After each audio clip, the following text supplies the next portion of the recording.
जय श्रीमन नारायण।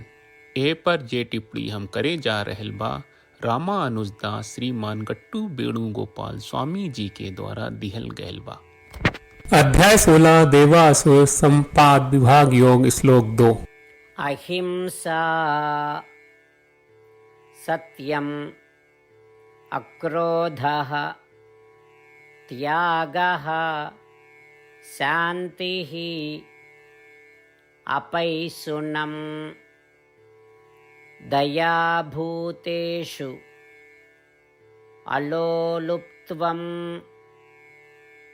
मार्दवं ह्रीः अचापलम्।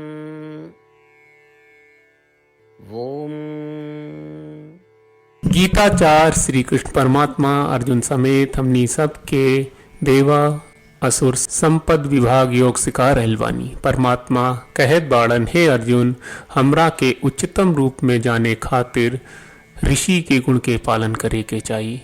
मनुष्य में निम्नलिखित ऋषि गुण अपनावे के चाहिए। वो ऋषि गुण हवे अहिंसा, सत्यता, क्रोध के अभाव, त्याग, न्याय, त्याग, शांति, दोष ठहरावे से परहेज, सब जीव के प्रति दयालुता, सब इंद्रियन वस्तु से पूर्ण विरक्त, सौम्यता, विनम्रता और इंद्रिय वस्तु से कौनो आसक्ति न। अहिंसा एके मतलब होला कि कौनो जीव के सोच, बात आ कर्म से नुकसान ना पहुंचावल जाए। अखंडता एकर मतलब ई बा कि जौन कुछ देखल जाला ओइसने कहल जाए जैसन देखल जाला, और जो जौन सुनल जाला ओइसने कहल जाए जैसे सुनल जाला, ई तरह से कि ओकरा से दूसरा के कोनो नुकसान ना होके। क्रोध के अभाव एकरा मतलब बा कि भले केहू आपके संगे ऐसन व्यवहार करे जौना से आपकी नाराजगी होके, लेकिन आपके नाराजगी ना होके के चाहिए। त्याग एकर मतलब होला इच्छा से संचालित कर्म और इंद्रिय तृप्ति के त्याग कहल, और जौन आत्मा खाते फायदेमंद न होके ओकरा के छोड़ देल जाए। शांति एकर मतलब होला शारीरिक अनुशासन, इंद्रियन पर नियंत्रण और बाहरी परिस्थिति के परेशान करे के बावजूद भीतरी संतुलन बनावे के चाहिए।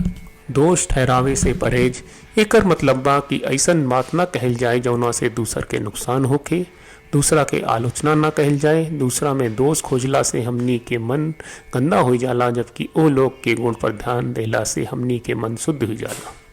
सब जीव के प्रति करुणा एकर मतलब होला सब जीव के प्रति दयालुता होके के चाहिए। सब इंद्रिय वस्तु से पूर्ण विरक्त एकर मतलब बा कि सांसारिक वस्तु और भोग में रुचि न होके के चाहिए। विनम्रता एकर मतलब होला उत्साही और बढ़िया लोग से दोस्ती करे के इच्छुक होला, और हमेशा वो लोग के साथे समय बितावे खातिर तैयार रहे के चाहिए। विनम्रता जैसन कुछ गलत करे के विचार दिमाग में आवेला अपना के दोषी महसूस करे के चाहिए। कामुक वस्तु के प्रति प्रलोभन न होके के चाहिए। जब संसारिक सुख हमनी के सामने होके ता हमनी के ओकरा से आकर्षित और प्रभावित न होके के चाहिए। ये कह के श्री कृष्ण परमात्मा श्रेष्ठ पुरुष माने खातिर जरूरी गुण के स्पष्ट कर रहल बाड़े। श्री कृष्ण परमात्मा के शिक्षा के ध्यान करत हमनी के ऊपर बतावल सब गुण के एक एक करके आत्मसात करके कोशिश करी जा। हमनी के ई माने के चाहिए कि श्री कृष्ण परमात्मा परम हवे, श्री कृष्ण परमात्मा श्रेष्ठ पुरुष हवे, श्री कृष्ण परमात्मा श्रीमन नारायण हवे, और हमनी के जीवन के लक्ष्य के प्राप्त से और खाली श्रीमन नारायण के शरण लेके हमनी के श्री कृष्ण परमात्मा के वचन के श्लोक के रूप में दोहरावे की कोशिश करी जा। अहिंसा सत्यमक्रोधः त्यागः शान्तिरपैशुनं दयाभूतेष्वलोलुप्त्वं मार्दवं ह्रीरचापलम्। श्रीमद् भगवत गीता का पूरा सार श्री कृष्ण परमात्मा ने अध्याय 18वें के श्लोक 65 से 70 में 8 काम करे खातिर दिले बाड़े। श्री कृष्ण कहले, हम ओ लोगन से प्रेम करनी जो लोग इन 8 बातन के मान तारे। हम ओ भक्तन के हर तरह से रक्षा करब। श्री कृष्ण परमात्मा के द्वारा बोलल गईल संपूर्ण भगवत गीता सुनला के बाद अर्जुन कहले, करिष्ये वचनम त्वा, जेके मतलब बा कृष्ण मैं उही करब जौन आप कही। यही कारण बा श्री कृष्ण अर्जुन के हर तरह के सफलता आ विजय प्रदान करेले आई परमात्मा के आपन व्रत देई कि हमनी के ये 8 गौ कर्म के पालन करी जा। ई वचन परमात्मा के देवे से बड़न कौनो पूजा तपस्या यज्ञ नहीं। हम 8 प्रण कहब जौन हमनी के करे के चाहिए। आप सब कृपया इन्हन के आपन दिमाग और दिल में सोची। श्री कृष्ण के आपन वचन देवे के ई तरीका में हमनी सबकी कल्पना करे के चाहिए कि श्री कृष्ण का चेहरा खुशी से चमकत बा और खुशी के एहसास करत बा। जय श्रीमन नारायण। यहाँ हमनी के 8 वादा बा। हमनी के पहला वादा, हे श्रीमन नारायण, आपका निर्देश के मुताबिक हम हमेशा तोहार ध्यान करब और तोहार बारे में सोचब। हमनी के दूसर वादा, हे श्रीमन नारायण, आपका सलाह का अनुसार हम हमेशा आपका भक्त रहब। हमनी के तीसर वादा, हे श्रीमन नारायण, हम आपन सब काम तोहरा सेवा के रूप में और तोहरा संतुष्टि खातिर करब। हमनी के चौथा वादा, हे श्रीमन नारायण, जैस की आप माने के कहले रहलू, हमरा बहुत विश्वास बा कि हम आपके होई और हम हमेशा आपन दोनों हाथ जोड़ के आपके नमस्कार करब और आपकी पूजा करब। हमनी के पांचवा वादा, हे श्रीमन नारायण, हमरा के तोरा बात माम एकम शरणम ब्रज 1866 याद कहले, जहाँ आप हमरा के आपन का अर्पित करे का कहा। श्रीमन नारायण, मैं हमेशा तोहरे शरण में रहब। हमनी के छठवां वादा, हे श्रीमन नारायण, हमरा के तोहरा बात माँ सुचहा 1866 याद कहले कि आप हमनी के शोक ना करे का आश्वासन दे रहे बड़े, हम अब और शोक ना करब। हमनी के सातवां वादा, हे श्रीमन नारायण, आपने हमरा खातिर श्रीमद् भगवत गीता के वितरण करके हम सबके कृपा कहले और आशीर्वाद दहले बा।